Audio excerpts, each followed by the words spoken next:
রাহিমাহুল্লাহ তার সিলসিলা সহিহার 949 এবং 950-এ হাদিসটিকে সহি বলেছেন। খুব সুন্দর হাদিস। আর বর্তমান যুগে যে আমরা অনেকেই কর্মহীন রয়েছি, এই ক্ষেত্রে আমাদের জন্য যেন চিকিৎসার ব্যবস্থা দিল, চিকিৎসা আমাদের জন্য। রাসূলুল্লাহ সাল্লাল্লাহু আলাইহি ওয়াসাল্লাম বলছেন, আনাস রাদিয়াল্লাহু তাআলা আনহু থেকে বর্ণিত হাদিস, ক্বালা রাসূলুল্লাহ সাল্লাল্লাহু আলাইহি ওয়াসাল্লাম, মান কানাতিল আখিরাতু হাম্মাহু, পরকাল যার মুখ্য চিন্তা হবে। পরকাল কি হবে?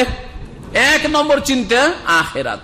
মরার পরে কি করে আমি সুখী হব, মরার পরে কি করে জান্নাত পাবো, মরার পরে কবর আযাব থেকে কি করে বাঁচবো, মরার পরে আল্লাহকে কিভাবে জবাব দিতে পারবো। মান কানাতিল আখিরাতু হাম্মাহু, যার মুখ্য চিন্তা হবে পরকাল আখিরাত। জান আল্লাহু গিনাহু ফি কলবিহি, তার অন্তরকে আল্লাহ অভাব মুক্ত করে দেবেন। বাড়ি অভাবমুক্ত নাও হইতে পারে, বাড়িতে টাকা কড়ি নাও থাকতে পারে, পকেটের পয়সা নাও থাকতে পারে, হ্যাঁ চাকরি নাও থাকতে পারে, বোঝা গেছে কি না, চাকরি চলেও যেতে পারে, পয়সা কমই থাকতে পারে, দিন আসছে দিন খাচ্ছেন, যা কিছু রোজগার করছেন মাসে মাসে খেয়ে শেষ হয়ে যাচ্ছে, কিন্তু আপনার অন্তর হয়ে গেছে ধনী। কি আপনার অন্তর? ধনী, অভাব মুক্ত, অন্তরে কোনো অভাব নেই, খাই খাই নেই, কে সুখী হইলো, কে বড় লোক হয়ে গেছে আর আমি কিছু পেলাম না, ওই দিকে দেখার বিষয় নয়, আমার আখিরাতের দিকে টার্গেট রয়েছে। আর কি ওয়াজামালাহু শামলাহু, তার কাজকর্মগুলিকে আল্লাহ খুব সুন্দরভাবে পরিচালিত করবেন, সব কাজ ঠিক ঠিক ভাবে হয়ে যাচ্ছে। মেয়ের বিয়ে দিতে হবে ঠিক টাইমে, আলহামদুলিল্লাহ ভালো ছেলেও পেয়ে যাচ্ছে, ছেলের জন্য ভালো একটা বৌমা পেয়ে গেলেন, বিয়ে করবেন আপনি ভালো একটা নেক স্ত্রীও পেয়ে গেলেন, আলহামদুলিল্লাহ। এখান থেকে চলে যেতে হলে, এক্সিট লেগে চলে যেতে হলে, এখানে হয়তো কামিয়াব হইতে পারলেন, দেশে কি ভালো একটা রুজি রোজগারের ব্যবস্থাও লেগে গেল। ওয়াজামাল্লাহু শামলাহু, কাজকর্ম আল্লাহ সুন্দরভাবে পরিচালিত করবেন, জীবনটা সুন্দরভাবে পরিচালিত হবে। ওয়া আতাতহু দুনিয়া ওয়া হিয়া রাগিমা, আর দুনিয়া তার পায়ে লুটিয়ে পড়বে, দুনিয়া তার কদম বসি করবে। দুনিয়া দুনিয়া করিয়েন না, দুনিয়া দুনিয়া যতই করে নসিবে না থাকলে দুনিয়া আরো পালাইতে থাকবে, ঠিক কিনা?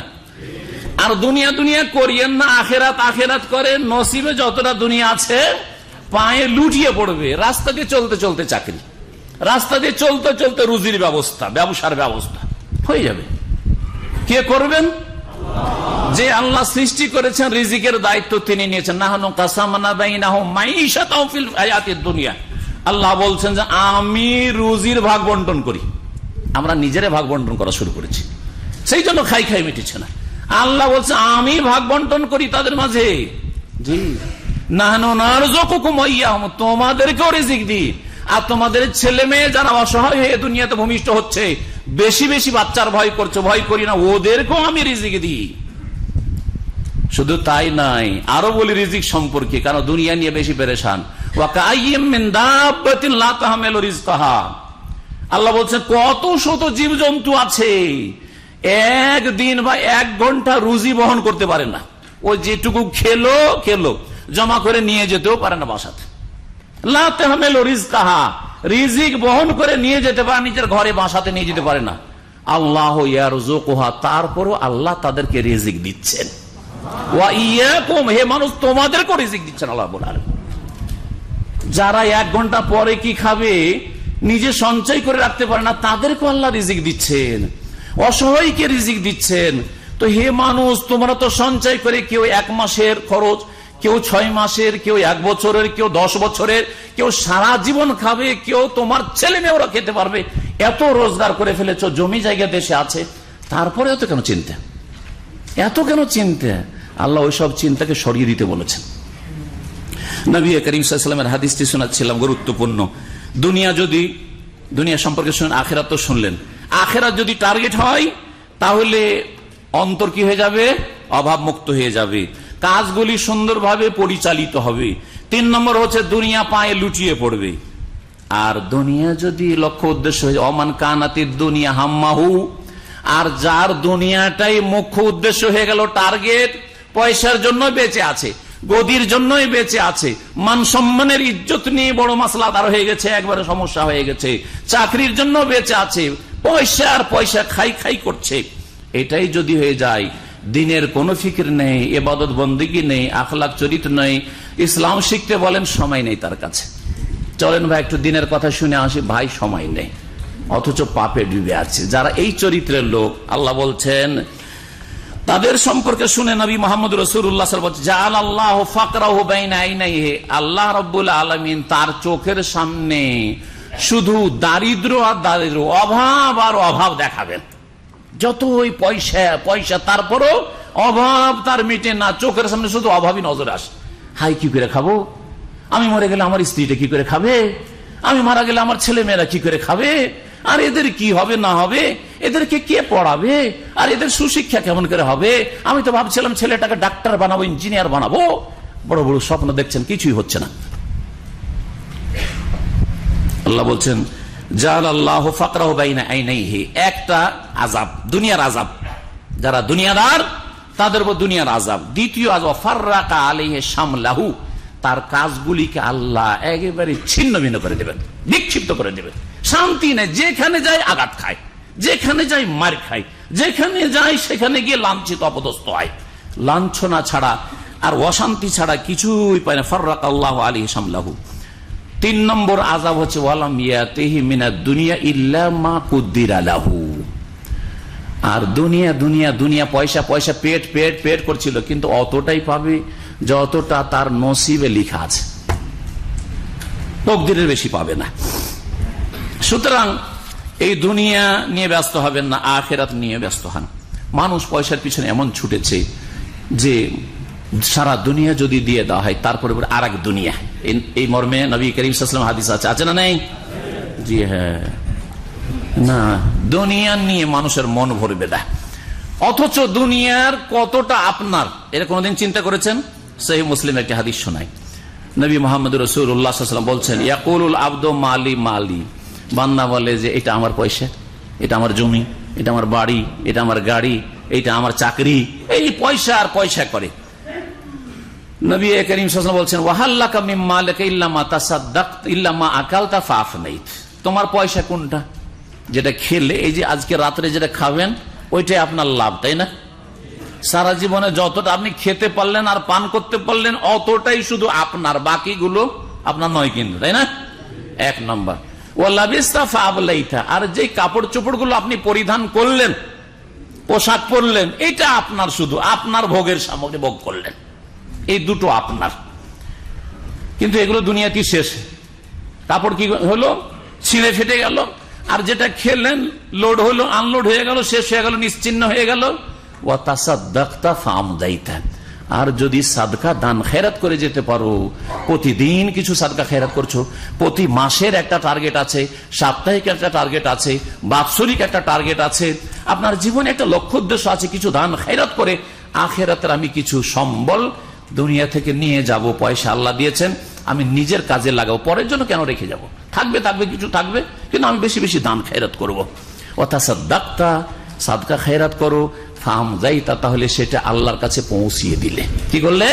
আল্লাহর কাছে অগ্রিম পাঠিয়ে দিতে পারলে ওইটাই তোমার কাজে আসবে, সেখানে চিরস্থায়ী জগতে। সম্মানিত ভাতৃমণ্ডলী, আর বাকিগুলি, এত জমি জায়গা ধন সম্পদ থেকে গেল, বাড়ি ঘর থেকে গেল, আর শহরে বিশাল বিল্ডিং আছে, লাখ লাখ টাকা ভাড়া আসছে, আর নবী করিম সাল্লাল্লাহু আলাইহি ওয়াসাল্লাম বলছেন এগুলো তোমার না। কার এগুলো? কার? কিছু বুঝেন না মনে হয়েছে, হ্যাঁ? কার? অন্যের। কার?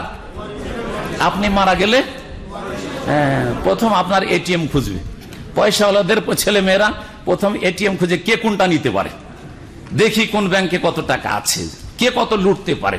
জমি জায়গা নিয়ে মারামারি শুরু, বাপ মরার সাথে সাথেই এখনো অনেকের জানাজা হয় না, ঝগড়া বিবাদ শুরু হয়ে গেছে। জি হ্যাঁ, কে কোন দিকে নিবে আর কে কোনটা নেবে। জি হ্যাঁ, সুতরাং আপনার যেগুলো কাজে আসবে সেটাকে কাজে লাগান। তাহলে দুনিয়াতে আমাদের পয়সার দরকার আছে না নেই? আখিরাত তো মুখ্য টার্গেট থাকবে, মুখ্য উদ্দেশ্য থাকবে, কিন্তু দুনিয়াতে টাকা পয়সার দরকার আছে, তাই না? কতটা হলে চলবে? হ্যাঁ, যারা একেবারে খালি পকেটে আছেন সে বলবে যে আমার তো মোটামুটি 10-20 হাজার হইলেই চলবে, ঠিক না? যারা 1 লাখ রিয়াল আমার 1 মিলিয়ন হইলেই চলবে, তাহলে দেশে চলে যাবো, এখনই কেউ 1 মিলিয়ন দিলে চলে যাবো, ঠিক না? আর যারা 1 মিলিয়ন 2 মিলিয়ন ওলা, ওরা বলছে যে আমার একটা সৌদি আরবে ব্যবসা আছে বা বাংলাদেশে একটা ভালো বিজনেস আছে, একটা যদি ইউরোপে একটা বিজনেস খুলতে পারি বা মালয়েশিয়ায় খুলতে পারি তাহলে চলবে। মিটবে না, খাই খাই মিটবে না, মিটবে না, মিটবে না। কতটা যথেষ্ট এটা শোনায়, এই মর্মে একটা হাদিস শোনায়। নবী করিম সাল্লাল্লাহু আলাইহি ওয়াসাল্লাম, হাদিস তিরমিজিতে রয়েছে, হাদিসটিকে আল্লামা আলবানী রাহিমাহুল্লাহ হাসান বলেছেন সহিহুল জামের 6042 নম্বর হাদিস। শোনায় হাদিসটি, বলছেন রাসূলুল্লাহ সাল্লাল্লাহু আলাইহি ওয়াসাল্লাম, মান আসবাহা মিনকুম আমিনান ফি সিরবিহি, কেউ যদি নিজের বাড়িতে নিরাপদ থাকে, বাড়িতে আপনি দিনেও নিরাপদ, রাতে ঘুমিয়ে গেলেও কোনো চিন্তা নাই যে কেউ মেরে দিবে বা গোলাবর্ষণ হয়ে যাবে, কখন মরে যাব, হ্যাঁ না, মরবো তো মরবো, কিন্তু এইবার হঠাৎ করে কোনো কিছু হয়ে যাবে, দুর্ঘটনা ঘটে যাবে, এরকম না। আমিনান ফি সিরবিহি, বাড়িতে নিরাপদ, চোর ডাকাতের ভয় নেই, ছিনতাইকারীর ভয় নেই, খুনির ভয় নেই, কোনো ভয় নাই, নিরাপদ, আপনি একটু ঘুমাইতে পারছেন, একটা নিয়ামত।